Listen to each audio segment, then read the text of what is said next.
Hello everybody, it's been a long time since I've done one of these videos, but I realised I never did a Superman the Animated Series tier list video, so I'm going to do a couple of those, just so I can knock out some extra content fairly quickly. Quick rules on here. These are all of the episodes as far as I'm aware. I didn't actually make this tier list, I found this one, so credit to whoever did do it. I'm going to rate the multi-part stories as one story, so starting out you'll have Last Son of Krypton here. Yeah, so for me that is an excellent introduction to Superman across the three-parter.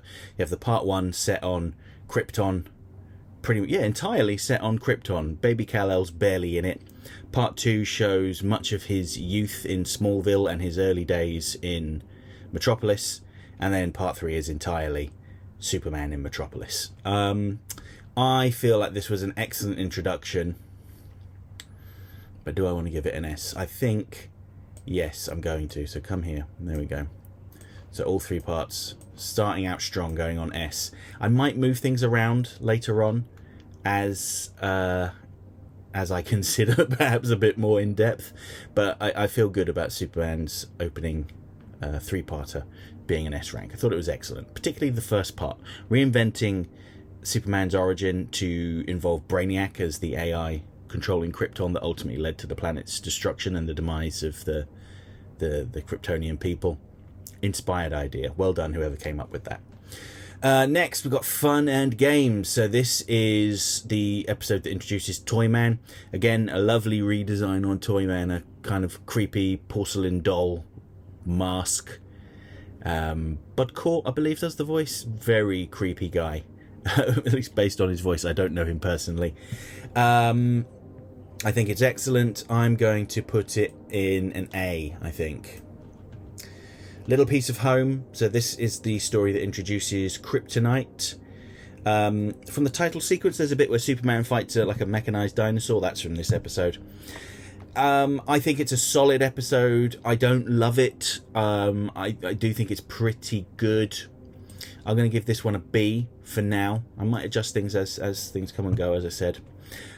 Feeding Time introduces us to the Parasite.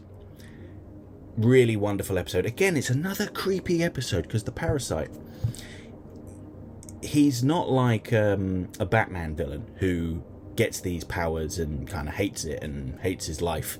He absolutely loves his transformation, and he kind of sees it as a way of him, he being Rudy Jones, sees it as a way of finally living the life that he feels like he deserved. And he's just awful to everyone. He keeps Superman locked up in his basement, or basement of his former place of work at Star Labs, and uses him by draining his powers, careful now, as he sees fit. It's a wonderful episode. I'm giving that one an A. I really love it. Do I like it more than Fun and Games? I think I do, so I'm putting it there. The Way of All Flesh, again, another disturbing villain introduction with Metallo. So John Corbin had been in Last Son of Krypton parts 1 and 2. And he was sent to prison for his part in stealing the Lexoskell 5000 battlesuit, I think that's what it's called. Now, he kept his mouth shut, didn't tell the authorities that Lex Luthor was involved in the theft. So Lex Luthor looked after him in prison. Now, by looking after... that means Lex Luthor gave him an incurable disease and then transferred his mind over to a robotic body.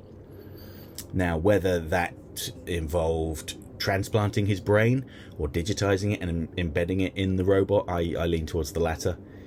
That's kind of up for debate. But when he becomes Metallo, he's super strong, he's invincible, he can't be hurt. He can't feel anything either. He can't taste, he can't smell.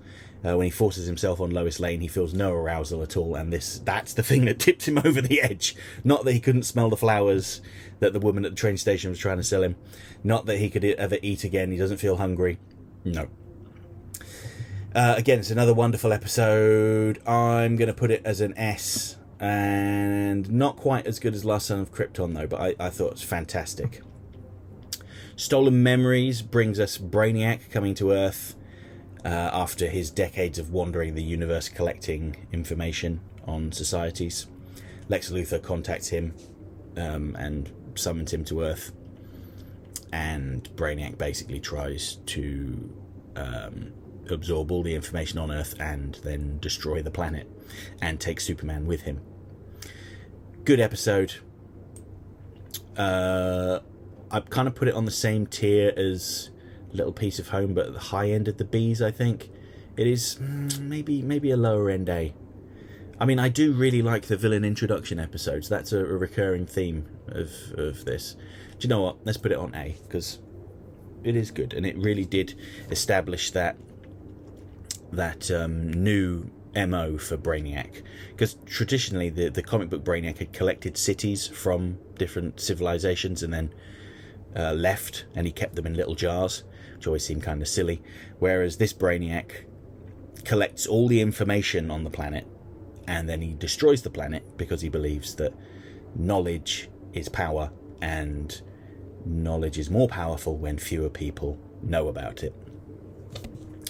So anyway, Main Man Part 1 and Part 2. So Main Man, I love this episode. It's excellent. Lobo was one of my favourite comic characters as a kid.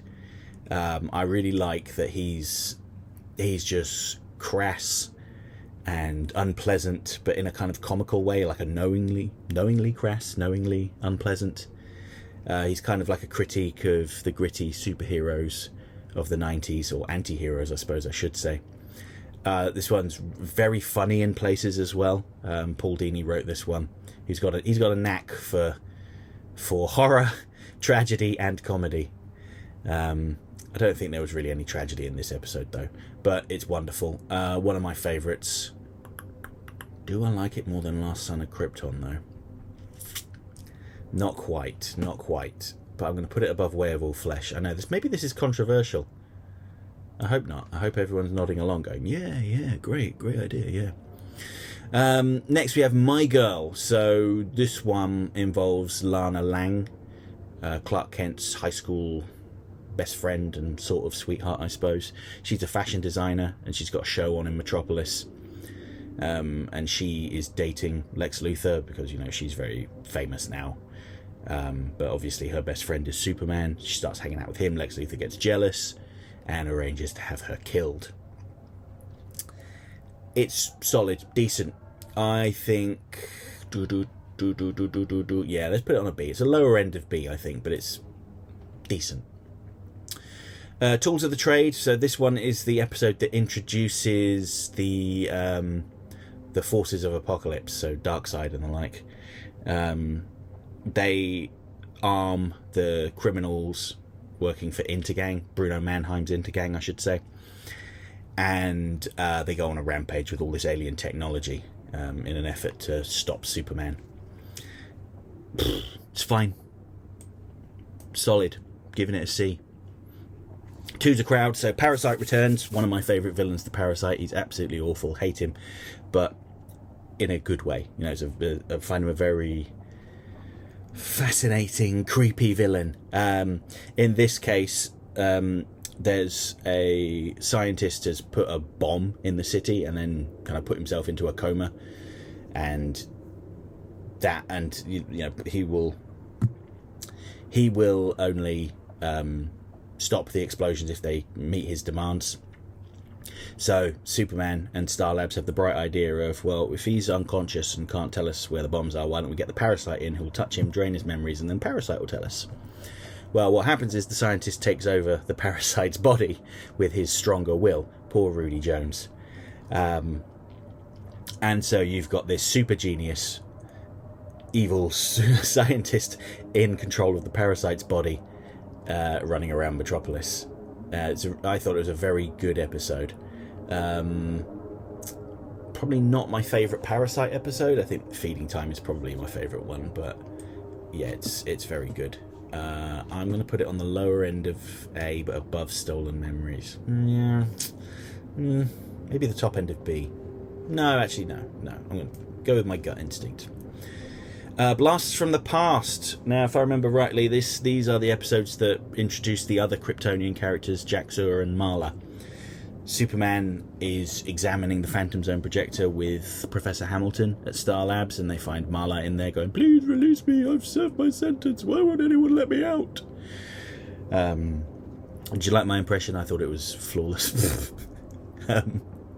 So Superman lets her out, and she's obviously wandering around Earth with developing Kryptonian powers, but she was part of a coup, an attempted coup under Jax-Ur to take over Krypton, so she's quite militant and does not think highly of human beings, which can be problematic, and she assumes that she's going to mate with Superman, but he's not really interested, and so when she feels rejected, she gets the Phantom Zone projector and lets out the leader of the coup, Jax-Ur, and then they chuck Superman in the Phantom Zone.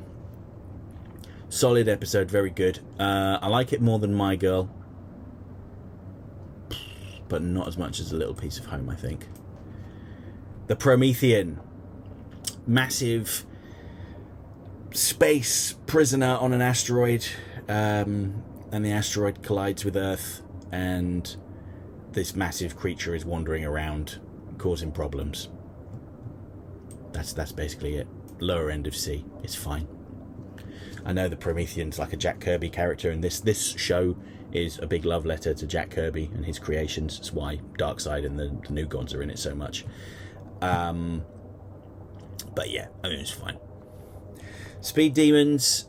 This is a team-up episode with The Flash. Superman and The Flash have a race across the planet, but the nefarious weather wizard strikes at the same time. It was fine. I don't know. Maybe it's somebody's favourite episode, but not mine. I think I like it more than Blast from the Past, though, so B. Livewire. So this episode introduces a DCAU original villain, Livewire, as the name of the episode suggests. She is she was, I should say, a shock jock. I've just published a video essay about her, actually, so go watch that if you haven't seen that already. Who gets struck by lightning after it's passed through Superman, and she becomes a being of living energy, and she blames Superman. She's very brash and abrasive and loud, and like the first thing she does once she's got these powers is holds the city to ransom, saying, I'm in control of all the power. If you want your cable, if you want your television, you want your radio, you have to start paying me money. But she is averse to water, which is her undoing. Good episode. I like it. High B, I think. Identity Crisis. One of my favourite episodes. So, I say so a lot. I apologise for that. Identity Crisis introduces Bizarro, who is a clone of Superman that thinks he's the real Superman.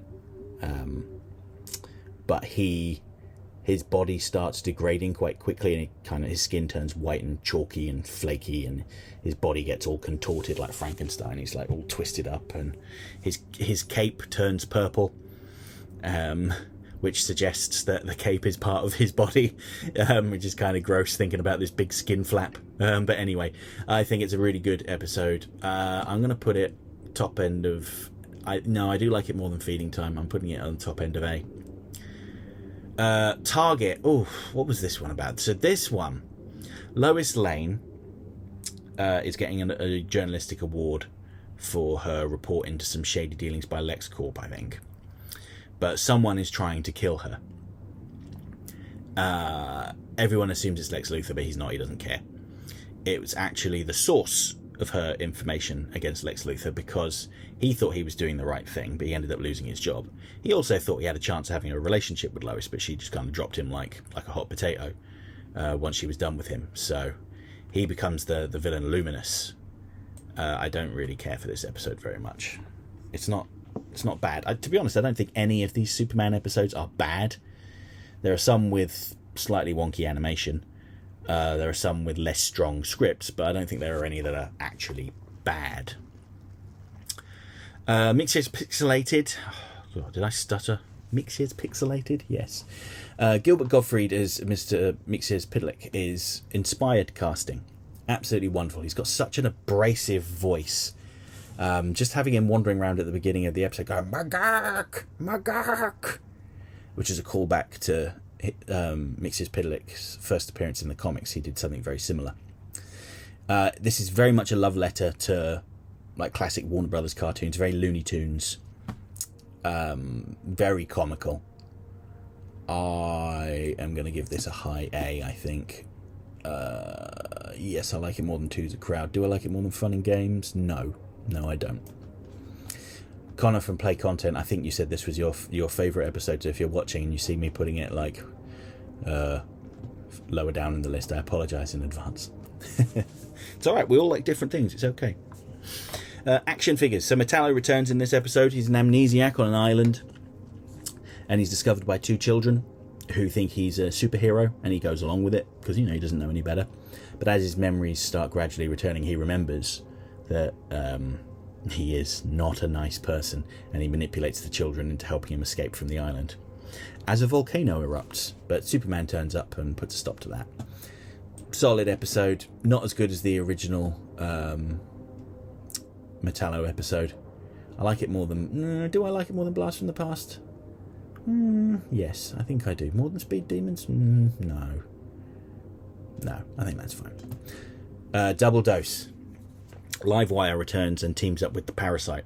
Now this episode is just full of double entendre. Like it's there's so much innuendo, so many like sexual references. The Parasite is the walking embodiment of unwanted touching, and to defeat them both, Superman kind of gets himself encased in rubber, so he looks like he's wearing a condom, and he's just like walking around. And Livewire refers to Superman as, you know, he's got protection. Like, yeah, okay, she gets it.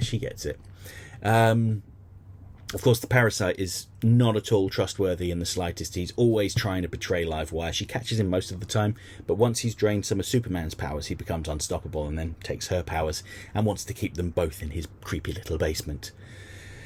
I think I like this one more than Livewire's first appearance, but do I like it enough to go on an A? I think so. I think I like it more than Stolen Memories. I'm going to put it there. Ooh, do I like it more than Two's a Crowd, though? No, I think that's fine. Solar Power. Alright, so Luminous returns, and this time he turns the Earth's sun, or at least he puts some sort of filter out that turns the Earth's sun red, so that Superman loses his powers. But it's fine. Is it better than the first one? I'm going to say no. You can tell when I don't really care for an episode, because I'll say like 2 sentences about it and then want to move on. Brave New Metropolis. I really, really like this episode. Lois Lane finds herself being sent to another universe thanks to an experiment at Star Labs, where Superman is a fascist and he's taken over the planet because Lois Lane died, and in his grief he tried to bring order to Metropolis and worked with Lex Luthor. I think this is a great episode. I know it's a bit of a cliche to have like the twisted alternate reality where everyone's a Nazi and whatever, but this one's really good. Yes, I'm going to put it at the top of the list so far. I thought I just really like this one. Very well written. And the fascist Superman he's completely understandable, because you can see just how heartbroken he is, and you see the evil of Lex Luthor because he takes advantage of this heartbreak, acts like he's Superman's friend and that he's going to support him because I loved Lois dearly too. But of course, when he learns that a parallel universe Lois Lane is there, he wants to kill her because he knows that Superman would soften with Lois Lane being present. Anyway, Monkey Fun. This is the one with Titano, the super ape. So it's an ape that got sent into space when Lois Lane was a child. Her father's a military commander, and he was leading the operation. So the ape stayed with them for a while. So Lois had quite a close connection with him as a child. But he's found floating in space, or his spaceship is, and they bring him back to Earth. He hasn't aged a day. It's very strange. And all of a sudden he starts growing and becomes massive and wanders around the city, causing all sorts of monkey business. That's what he's doing. It's a light-hearted episode. Sci-fi fun, a callback to the Silver Age of Superman comics. It's not really to my taste. I like it more than the Luminous episodes, and I like it more than Promethean. So I'm putting it there. Ghost of the Machine. Brainiac returns. After his ship was destroyed, he uploaded his consciousness into Lex Luthor's network and had been living inside of the LexCorp computers and was trying to build himself a new body. But he had reached the limits of his automatus. Is that what they're called? He's basically got these little robots running around doing his bidding, but they can only do so much. So he kidnaps Lex Luthor and makes him build him a new body. I really like the animation on this one. I think TMS did this episode, if I remember rightly. I could be completely mistaken, but I think this is a great episode. Very significant to the future of the DC animated universe as well. But I try not to have that feed into my ratings. I'm putting this one, I'm going to put it on top of A, I think. Yeah, let's put it there. Father's Day. Oh, God, this one. Okay, so this is another New Gods episode. And you can tell I don't really care for the New Gods that much. I'm sorry. I know I'm a Philistine. But Darkseid's son, Kalibak, comes to Earth to challenge Superman to earn his father's affections. But Superman beats him up. And then Darkseid comes to get him and is not happy that his son has made Superman aware of their presence. It's fine. I'm going to put it... Yeah, you know, let's put it above My Girl. My Girl was good as well, but let's put it above there. Alright, here's the big one. World's Finest. The first crossover with Batman. So, the Joker steals a jade statue that is actually made of kryptonite, heads over to Metropolis and says to Lex Luthor, pay me $1 billion and I'll kill Superman. And Luthor agrees. Which brings Batman on the case as well.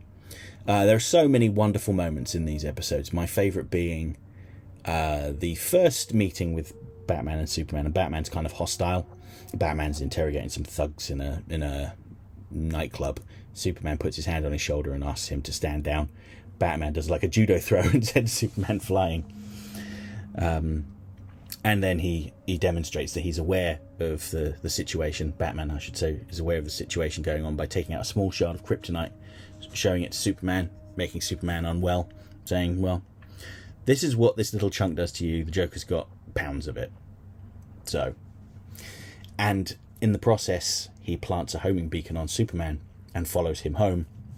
And when Superman finds the little tracker, he looks out his window, uses his supervision to look across the way. A couple of blocks away, there's Batman on a rooftop looking at him with binoculars, and he goes, and then runs away. Beautiful moment. Love it from part one. This three-parter, absolutely an S. It was sold on VHS as a separate movie, and I know some people always think of it as being a movie. It's not. It's 3 episodes of Superman, the animated series. But it's wonderful. I'm going to put it just behind Brave New Metropolis, though. Dear, this is getting pretty big now. Okay, so Hand of Fate. This one, Superman faces off against like a Cthulhu-type creature whose name I can't remember now. I had it written down somewhere because I knew I would forget. It's like Knull or something like that. You know, let me just look on my phone. One moment. Karkle. There we go. I should just... Not Cankle. Karkle. And this Cthulhu-type creature takes over the Daily Planet and starts turning people into all these weird monstrosities, and Superman has to enlist the help of Dr. Fate. Yeah. No. Yeah, I think it's probably my least favourite. Probably one of my least favourites anyway. Bizarro's World. As the title suggests, Bizarro is back. He stumbles upon Superman's Fortress of Solitude and uses that weird little machine that kind of projects memories into your head. And the machinery all thinks that he's Kal-El. Obviously, he's got the same DNA. But in his confusion, Bizarro thinks the machine is instructing him to recreate Krypton on Earth, including Krypton's destruction. And Superman and Lois Lane need to try and stop him. It's a very fun episode. I like the animation on it as well. I'm going to put it just below Identity Crisis, but I think it's really good. Prototype. So Lex Luthor develops this police battle armor, I suppose, or suit is what they call it, for a guy. What's his name? Was it Corey Mills, I think his name was. He's like a top police officer. The suit is supposed to give him similar powers to Superman, so he can fly, he's super strong, can take a lot of damage. It's got a little laser he fires out of his finger instead of heat beams. But the problem is it has a direct interface into his brain, and it kind of starts warping him, and he becomes a very hardline cop and is not at all gentle with the criminals of Metropolis, and ends up being put on probation, so he steals the suit and causes all sorts of mischief. I think it's a solid episode. I'm going to put it on the lower end of B. The Late Mr. Kent. I think this might be my favourite episode of Superman. So I'm going to put it in the top position just for now, and then I'll explain why. So this is very much a noir-style story. It opens with some narration from Clark Kent talking about how he had been investigating a man wrongfully accused of a crime and put on death row, and he had found evidence of the man's innocence, and on the way to delivering the evidence to the governor, his car was blown up, and there were lots of witnesses that saw the car go flying into the sea. So he couldn't just come out of the water as Superman. He had to pretend that Clark Kent was dead. So everyone has a funeral for him. Meanwhile, as Superman, he's trying to find more evidence because his original evidence was destroyed in the explosion. Great episode. Love it to pieces. Really wonderful noir atmosphere. And the ending of the episode is just really dark, very grim. The real murderer is caught by Superman and Lois Lane. The innocent man is freed. The real killer is sent to death row.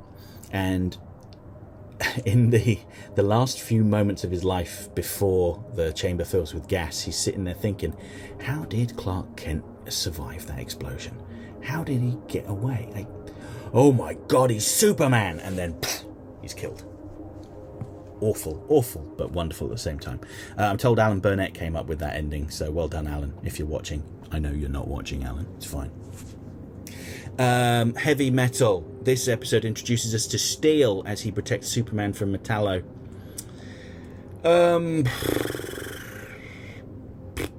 That's kind of how I feel about the episode. I like Steel though, but I feel like the episode itself was just a bit it's fine. Nothing wrong with it per se. The animation's a little wonky. I always find it weird how Intergang have got all this wonderful technology so they could restore Metallo, and they've got this apocalyptic tech, and all they do is rob banks. It just seems so pedestrian. Anyway, Warrior Queen. The alien queen, Maxima, is looking for a mate, and she decides that Superman is the ideal candidate because he's so strong. She comes to Earth to try and beat him up and force him into mating with her and becoming her king. Not sure about that actually, but becoming her husband anyway. When she gets home, she finds there's been a military coup, and she and Superman get thrown into prison, and then they got to escape and restore everything. It's fine. My favourite thing at the end of the episode, after Superman lets her down quite gently, she's huffing and puffing in her throne room, feeling all sad because where's she ever going to find a strong enough man, when in through the ceiling comes Lobo on his motorbike, and he's here to capture someone for a bounty and won't let anyone get in his way, and she just giggles with glee. I think this is a C. Better than Tools of the Trade. I think I like it more than Tools of the Trade, yeah. Alright, so Apocalypse Now, parts 1 and 2. This is the first big conflict with the forces of Darkseid who come to Earth.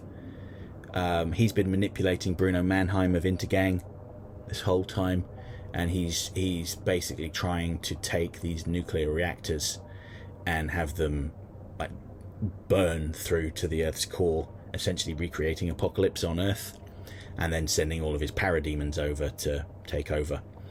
I think the most notable thing in it is that in the second part, when the gods, the new gods of New Genesis come and make it clear to Darkseid that if he continues his attack on Earth, they'll view it as a breach of their treaty, and they will be at war with, they will join the war. Darkseid retreats, but not before he zaps Dan Turpin and kills him in front of everyone. and Superman just goes absolutely crazy and starts smashing up all of the leftover apocalyptic tech. It's like the most anguish we see Superman in this series, and I thought it was a very powerful final closing few moments, particularly during the funeral for Dan Turpin. You see in the mourners in the crowd lots of characters from Marvel. So for instance, there's like Reed Richards and Susan Storm, even Stan Lee's in there. And the reason they did this is because Dan Turpin's character model was based on Jack Kirby, who he co-created most Marvel characters with Stan Lee, a couple on his own as well. And obviously he's the creator of the New Gods and Darkseid and all that, and he had just passed away. So it was very, very touching at the time. I think it's a good episode. Not one of my favourites, but I think it's pretty good. I'm going to put it above Mix's Pixelated. Alright, so on to the next two-parter, which is Little Girl Lost. Again, it's another episode that involves the forces of Apocalypse. This time it's Granny Goodness and the Furies. Female Furies? Is that what they're called? I'm going to have to check that again. But it also introduces us to Supergirl, Superman's cousin, who was put in stasis in a... Basically, she's on like a floating... Is it an asteroid or is it just a chunk of a planet? Anyway, basically she's in this suspended animation state, floating out in space, and Superman discovers her and brings her back to Earth, where she lives on the farm in Kansas with Ma and Pa Kent, and she's his cousin.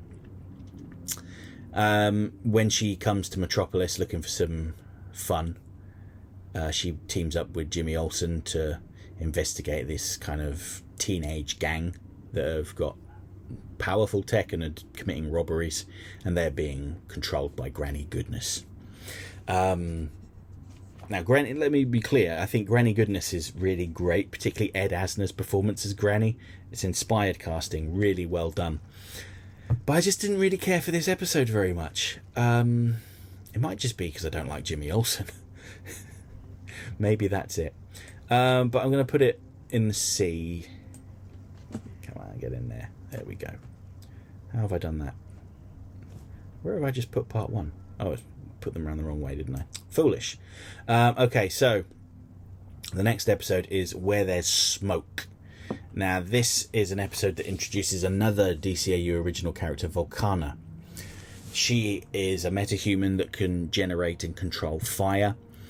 She has been manipulated and experimented on by shady government figures, and so she has got a legitimate gripe, and Superman does his best to save her from the government, although she isn't exactly she's not exactly a kind person, let's put it that way. Good episode, solid. Little Piece of Home, slightly better than that, I think. Yeah. Alright, next, another S episode. It's another crossover with Batman. I know, I'm sorry, I'm so predictable. Nighttime. Bruce Wayne goes missing. Chaos erupts in Gotham. Superman comes to Gotham to find out what's going on. Superman has to pretend to be Batman. Great stuff. Love it. There's more to it than that. Brainiac has kidnapped Bruce Wayne, and he's using Wayne Tech's resources to build himself a rocket to finally escape from Earth. And Superman puts a stop to that. There are some wonderful scenes, though, with Superman's exceptional strength coming as a surprise to the Batman villain. So when he's interrogating the Penguin, Robin instructs him to kick over a table as a way of intimidating the Penguin. He kicks the table and just breaks it apart. Bane chucks a big Easter Island statue on top of him, thinking he's killed him, and then he gets up and throws the statue at Bane and beats the tar out of him. Uses his super speed to chase the Mad Hatter. It's a wonderful episode, really great. Not the very best. I think I'm going to put it above Brave New Metropolis, though. New Kids in Town. It's another Brainiac episode. Brainiac comes to the past from the far future of the year 3000, where he is also followed by the Legion of Superhero members. Brainiac's big idea, he must have watched The Terminator, was to go back in time and get Clark Kent while he was a child. my suggestion though, Brainiac, is you probably should have gone when he was a baby, because then he wouldn't be able to run away. But anyway, it's basically a time travel episode with Superman as a child. Solid. Let's put it. I like it more than action figures. Obsession. Toyman's return episode. Now this episode is I'm noticing that I like the disturbing episodes.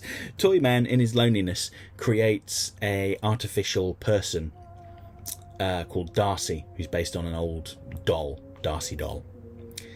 But the thing is, he gives her free will, and she hates Toyman. She thinks he's a disgusting creep, and so she runs away from him, and she gets a job as a supermodel for working with Lana Lang. But, you know, she's an artificial person, and Toyman tries to get her back, and there's a delightful, creepy scene where after she gets injured fighting or trying to get away from Toyman, she goes to Lana Lang's offices, where they've got like a photo shoot area, and she gets a blowtorch out and starts fixing her face. Of course, Lana sees this, and Darcy doesn't want anyone to know her secrets, so she tries to kill Lana. But then Toyman ends up getting her anyway. There's some really beautiful imagery in this episode, and lots of callbacks to vintage action figures and toys. I really love it. I'm absolutely giving this one an S. I'm gonna go... I'm gonna put it on the low end of S, but it's fantastic. Love it. Little Big Head Man. I realise you probably can't see the icon now because it's expanded so much. Oh well. But Little Big Head Man.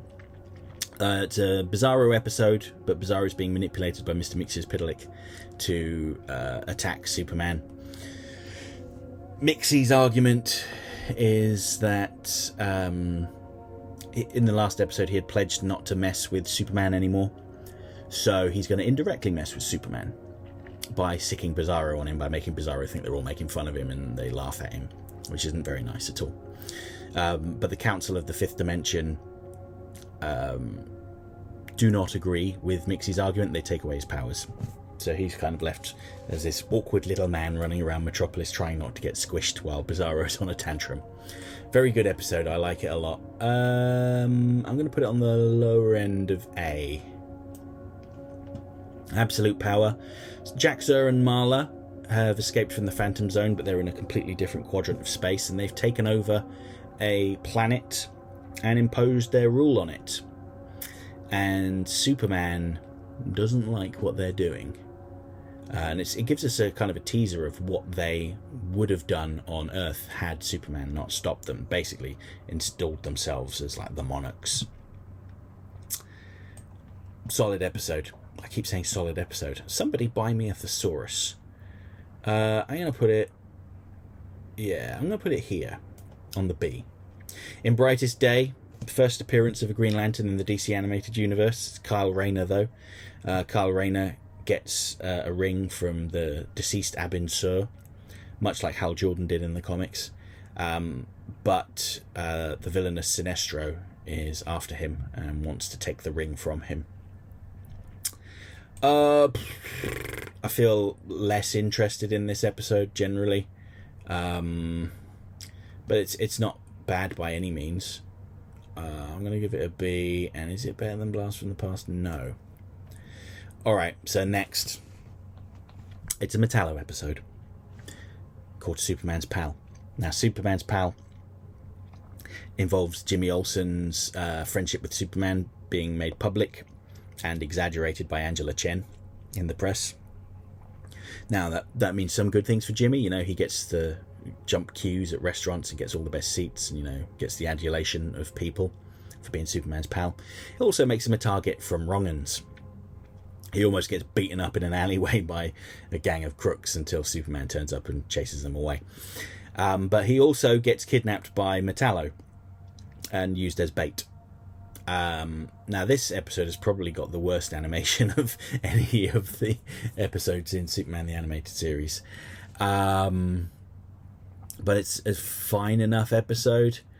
I'm going to put it above Monkey Fun, I think. I think so, yeah. Yeah, okay, yeah. The thing is that Metallo is like this huge threat because of his kryptonite heart, but Jimmy Olsen takes him out with ease, which... I don't know. I don't quite like that, but I guess I can understand what they're going for. Anyway, the next episode is called A Fish Story. This is another crossover episode introducing Aquaman. So Aquaman is being held in one of Lex Luthor's labs, and they're experimenting on him and examining him and all sorts, and Superman and Lois Lane have got to break him out. And then Aquaman kind of summons the forces of Atlantis and makes it very clear that humans are not welcome in his territory, which is like 90% of the planet. But anyway, it's fine. I'm not the biggest lover of these crossover episodes, and I think, well, unless they're Batman ones, don't want to sound like a hypocrite. But the Green Lantern one and the Aquaman one, they're just okay. I think I like this one less than the Green Lantern one, so we'll go with that.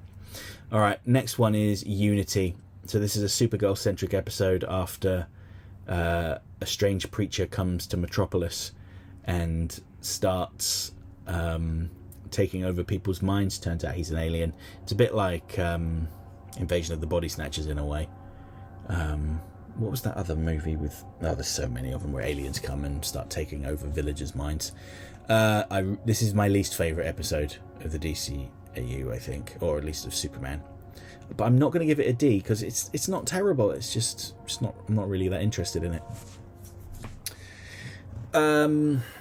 Okay, so we're getting near the end now, but the next episode is The Demon Reborn, which is another Batman crossover episode. So obviously it's going to go right to the top. Best episode? No, it's not. I think this one is a really good episode, though. It involves Ra's al Ghul using a mystical artifact to drain Superman's powers and give himself superpowers. I think I'm going to put it on the low end of A, perhaps above Little Big Head Man. Yeah, it's decent. It's good animation. Like the story. Talia has got quite a significant role in it. Alright, so now on to the final two-parter, which is Legacy. So this is Darkseid's final push to conquer Earth. He kidnaps Superman and brainwashes him and makes him think that he's actually one of his soldiers. Superman ends up having a lengthy relationship with Lashina from the Furies, which is a bit problematic. But Superman then leads the forces of Apocalypse to Earth to try and take over. Eventually the brainwashing is broken, but Superman's trust, or I should say Superman has lost the trust of the people of Earth by this point, and it kind of ends on a dour note, although Lois Lane does give him a big old kiss on the lips. I think it's a very good episode. It's definitely an A. I think I'm going to put it... Do you know what? I'm going to put it there. Legacy Part 1 and Legacy Part 2. There we go.